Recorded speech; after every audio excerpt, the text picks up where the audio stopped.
Hello, everyone. A very warm welcome to every single one of you joining us today to chat about environment as a right, a perspective from Brazil. My name is Thay, Graciano, and I'm a political science student here at Stanford University, where I'm currently at, and I am originally from Brazil. So what does it mean to see the environment as a right? Well, to me, nature is deeply connected to personal well-being, but also looking after our planet is a moral imperative. It is very hard as a young woman to think about having children, for example, because I don't know what type of future they will have. Would they be able to walk around in nature like I do?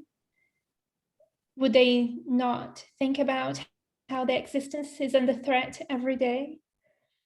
This may sound really gloomy, and I apologize, but a lot of young people like me are thinking in that way.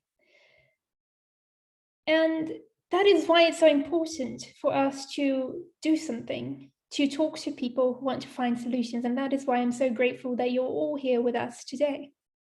There's no time to waste, and we all know it. And we're here because we care. So I invite you to hear what our guest has to say about the environment and how we can guarantee it as a right to people. And so I have the great pleasure of introducing to you Patricia Iglecias, who is a law professor in the University of Sao Paulo Law School. She was also the Secretary of State of Environment for Sao Paulo, one of the largest cities in Brazil, which is Brazil's economic powerhouse. Patricia is the Superintendent of Environmental Management of the University of Sao Paulo, and she's a leading researcher in environmental rights issues, acting as a director of CEPAN, which is one of our co-conveners today. Thank you very much, Patricia, for being here with us. And I will just submit you. Yeah. Thank you, Thay. It's a pleasure to be with you this night at Stanford University. Thank you. It's our honor, for sure. So we're both Brazilian. We clearly care about Brazil. We clearly care about the environment. And I just want to ask you, in thinking about the environment as a right, how do people in Brazil, or particularly in Sao Paulo, have or do not have a right to the environment? Thank you for your question, Thay. And what I can say is that the Brazilian Constitution was one of the first in the globe to recognize the individual right to a healthy and stable environment. So the Constitution also associates the preservation of the environment with the maintenance of the quality of life. For these purposes and to assure such rights, we have legal instruments such as monitoring of environmental quality and environmental license, which are carried out by CETESB in the state of Sao Paulo.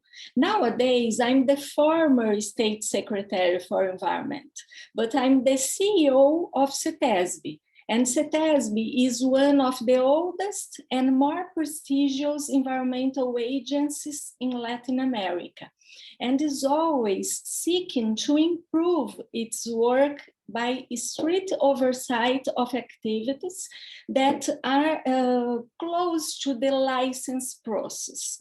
The reduction of the amount of inadequate solid waste disposal in our state is one good example that I can show you, because some years before, in 1997, we had something more than 70% of the municipalities of our state sending the urban solid waste to inadequate waste disposal sites. When I talk about Sao Paulo, it's a big state. So we have 645 municipalities, just for you to have an idea. And last year, in 2020, we reduced this amount only for 4% of the state. So it's very important to work in these issues.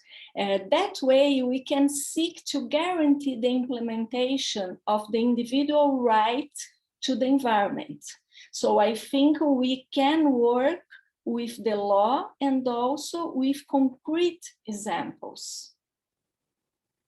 Thank you so much. How did you achieve how did you reduce the waste? And if you can give us an outline of the environmental situation in Sao Paulo and what made you interested in it, we would love to hear. Yes, we can.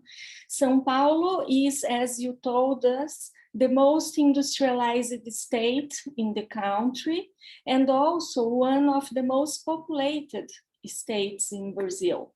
So these characteristics present also can present challenges and opportunities to our state. The environmental agency must be very attentive to attendance of normative limits for emissions in order to avoid environmental harm.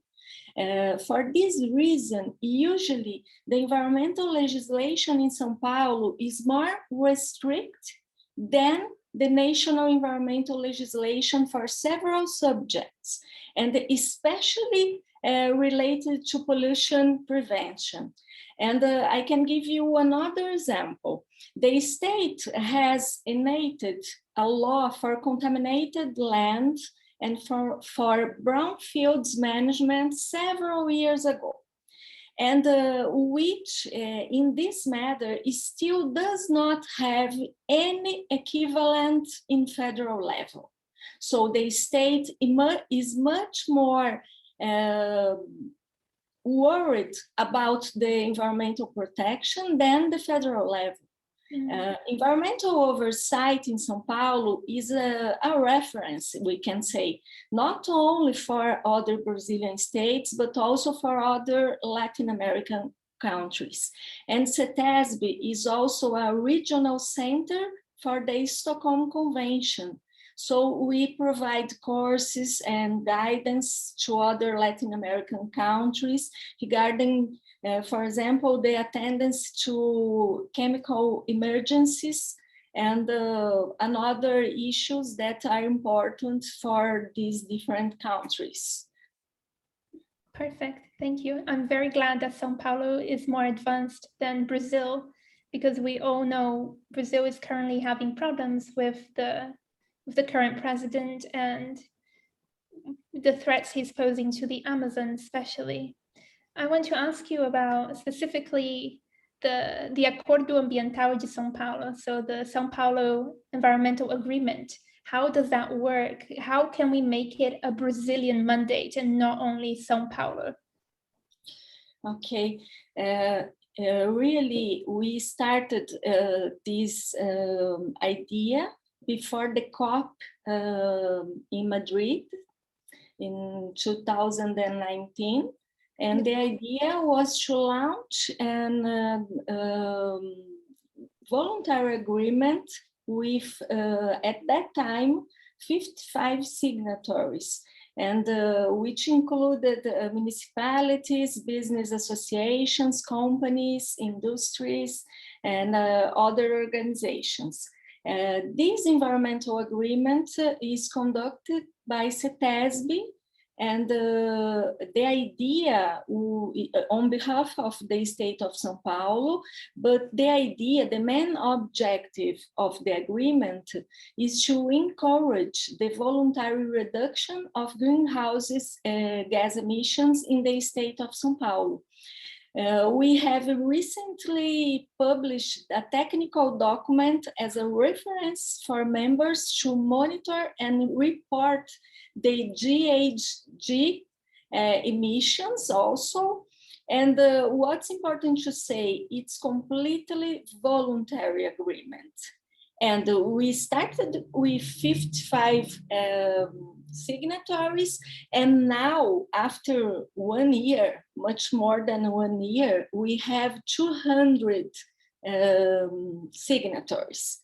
So it's very important to contribute to Brazilian agenda in Paris Agreement. And that's our idea.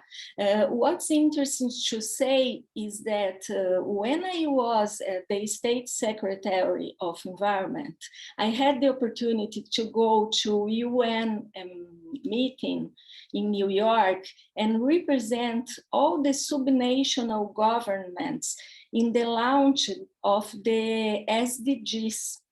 So I could talk a little bit about what the subnational governments have to do in this agenda. And we are trying to do this in the state of Sao Paulo nowadays with the agreement, the local agreement.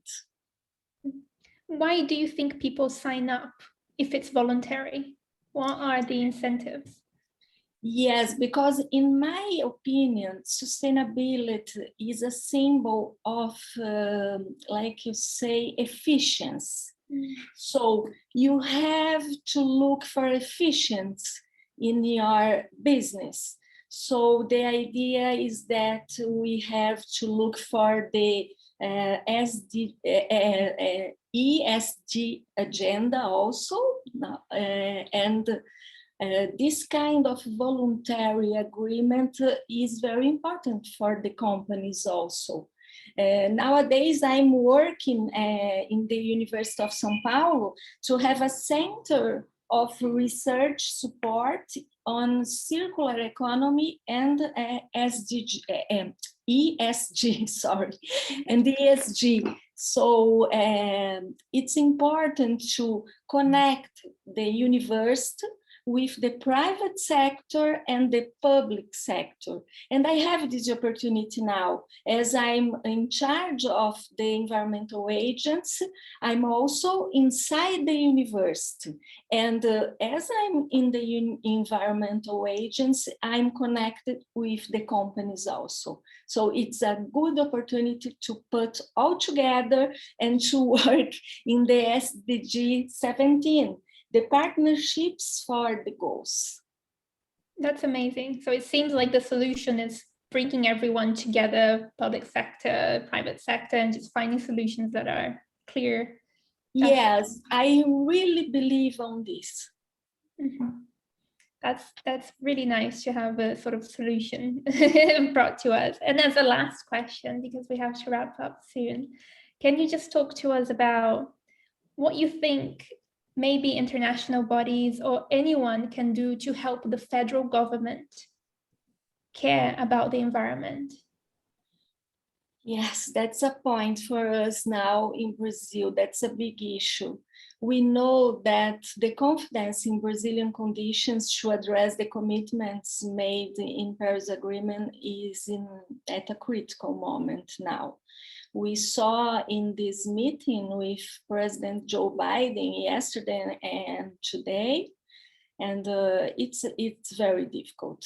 On the other hand, we believe on the whole of the subnational governments, and we see an effort by the governors of states like Sao Paulo with this agreement.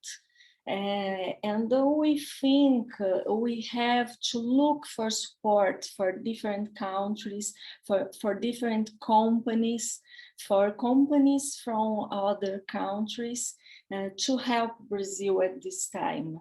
But to help facing this in a good way. What I can add is that Brazilian scientific institutions that analyze satellite images of the Amazon in a daily basis shows a dramatically increase of deforestation and forest burning. And in 2020 and 2021, we are facing the major rates of deforestation of the last 10 years. So we really need help. Yeah, we do. But thank you very much for trying to change things. And I really feel grateful that people like you are working to improve everything. We're very honored to have you. I want to thank you for coming today, and I want to welcome to say thank you to everyone who was here with us, and welcome the next person. Thank you. Thank you, Patricia, and thank you, Thay, for an excellent dialogue.